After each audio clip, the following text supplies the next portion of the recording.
des mondes,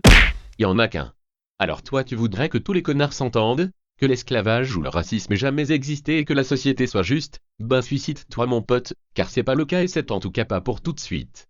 Mais rassure-toi quand même, car t'es pas le premier à chialer sur la vie comme une victime, et depuis que des types sont assez intelligents pour faire des phrases, plein de choses ont été écrites et développées pour arriver à rendre le monde un peu plus vivable, en composant avec la banalité du mal qu'on a tous en nous, l'abus de liberté, ou cette propension de chaque connard à croire qu'il est exceptionnel. Aujourd'hui, en échange d'un bon gros morceau de ta liberté chérie, l'État te protège, t'as des droits et des devoirs et normalement tu dois pouvoir à peu près vivre heureux en société. Sauf que voilà, je te disais la dernière fois qu'on vivait dans l'empire des cons, c'est-à-dire un monde où le respect est mort et où tout le monde se prend pour une célébrité ou une espèce à protéger, parce que personne n'accepte la responsabilité d'une vie difficile et ses devoirs envers les autres autant qu'il vénère ses droits d'enculé. C'est un peu une liberté à la carte, et couple ça avec le fait que la justice à deux vitesses s'applique pas aux plus puissants, et tu vas comprendre à quel point on a tous intérêt à se bouger le cul pour être plus responsable, et pas finir par vivre dans une dictature, à s'en remettre à des connards au-dessus des lois pour qu'ils nous protègent.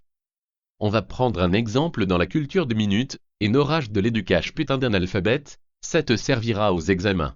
T'as un type avec un nom complètement bourré à la vodka, Dostoïevski, qui a écrit un truc qui s'appelle Les Frères Karamazov. Aucun lien, je suis fils unique. Dans lequel il y a un récit qui ferait bander un mec comme Manuel Valls, le grand inquisiteur. Le grand inquisiteur, c'est le grand gourou de l'inquisition espagnole, qui emprisonne, torture et tue les gens pour veiller au respect de la morale de l'époque, et qui fait donc ça pour leur bien. Seulement voilà, Dostoïevski était un peu plus bourré que d'habitude, et dans ce récit magique il te fait revenir Jésus, qui trouve que c'est quand même un peu un travail de connard. Eh ben l'ami Jésus, il est tout de suite arrêté par le grand inquisiteur qui lui annonce au calme qu'il va brûler sur le bûcher le lendemain. Alors pourquoi ce grand fils de pute a-t-il raison? Je vais te le dire. Parce que le grand inquisiteur, c'est un bonhomme à gueule, et il explique tranquillement à Jésus qu'il vient déranger la société qu'on s'est fait chier à construire pendant qu'il n'était pas là. Car comme Jésus les aime, il a confié leur liberté aux hommes avant de retourner glander au paradis, et les hommes en ont fait ce qu'ils voulaient, c'est-à-dire en profiter un max. Et comme profiter à fond de sa liberté ça fait pas avancer un pays et ça protège pas des enculés plus forts, les faibles sont venus gentiment déposer leur liberté aux pieds de l'Inquisition pour qu'elle les protège des dangers. C'est ça, la pleurniche et la soumission, c'est bien plus facile d'aller pleurer dans les jupes d'un mec auquel on se soumet que d'être tous libres et responsables. C'est en ça d'ailleurs que la religion a été un passage obligé dans l'histoire. Je dis pas qu'elle sera nécessaire dans un monde idéal, mais dans un monde de merde pas idéal comme le tien, c'est une des meilleures solutions qu'on a pour placer tout le monde sous la même autorité morale, une autorité qui est pas remise en question toutes les 2 minutes par des fils de pute égoïstes.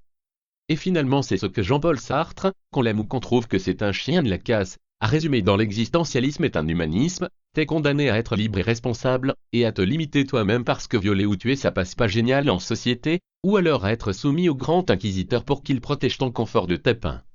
Tout ça avec le risque que j'ai dit, que tu sois davantage affolé de tes droits que de tes devoirs, et que tu pleurniches toutes les 5 minutes par principe en réclamant qu'on te respecte sans jamais vraiment rien faire de respectable, alors que tout le monde s'en branle de toi et que personne t'en veut tant que tu viens pas faire chier. C'est en détournant les droits qui sont à la base faits pour protéger ta vie de merde ou pour les transformer en confort que tu finis par mériter qu'on t'encule tous en place publique. Bref, Sartre était louche, et il avait pas l'air de penser qu'il existait un juste milieu, dans lequel tu peux être libre au maximum et protégé. Et on le comprend, car quand on voit ce que les fils de Satan foutent comme bordel en pleurnichant auprès du grand inquisiteur Bernard Cazeneuve pour qu'il fasse respecter la morale dès qu'un truc les dérange, on se dit qu'on n'est pas prêt à vivre ensemble. Alors tu vois, là tout de suite on va pas creuser, mais la prochaine fois on va chercher le respect chez un type qui s'appelle Jean-Jacques Rousseau, parce que lui c'était pas un mec parfait qu'il en était pleinement conscient, et surtout parce qu'il a essayé de trouver un système permettant à tout le monde, qu'on croit en Dieu ou pas, de respecter une morale et des règles de vie en société tout en étant libre. Ça a pas été sans mal, et ça marche pas vraiment, mais contrairement à la plupart des enculés qui ont théorisé sur la question, lui, il a été honnête avec toi jusqu'au bout putain. Bientôt nous aurons tous à choisir entre le bien et la facilité.